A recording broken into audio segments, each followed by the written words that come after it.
Rasulullah mengatakan, da'u mardakum bis sadaqah, obati penyakitmu dengan sedekah. Tapi sedekah yang mana? Bukan yang mengatakan karena Allah 10.000, bukan itu. Mana sedekah yang bisa mengobati penyakit, Bu? Yang bisa dijadikan sebagai tawassul? Kuncinya begini.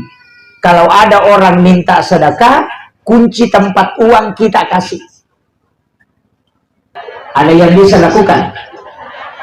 Kasih, baru kasih tahu, ada uangku di sana, pergi maki ambil, berapa kita butuhkan. Tapi berat mungkin ini Pak Bu. Susah ya.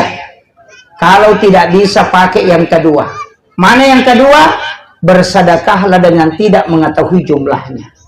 Makanya masukkan saja ke dalam saku, ketika celengan lewat, ambil 1 atau 2 lembar, 3 lembar, jangan lihat uang berapa, masukkan ke dalam celengan. Itu hadis qudsi. Allah Subhanahu wa taala mengatakan, siapa hambaku memberikan kepadaku dia tidak menghitungnya, maka aku pun akan membalasnya dengan tidak menghitungnya pula. Itu hadis qudsi. Kemudian yang sering kita dengar ada barakah Jumat. Yang kedua ada sedekah subuh. Saya ingin kasih tahu, barakah Jumat dalam kitab Iyanatut Talibin itu ada 2. Yang pertama bersedekah dengan 2 unsur, Pak Bu. Ini yang jarang orang lakukan. Kalau di hari Jumat itu sedekah 2 unsur. Unsur makanan dengan unsur uang.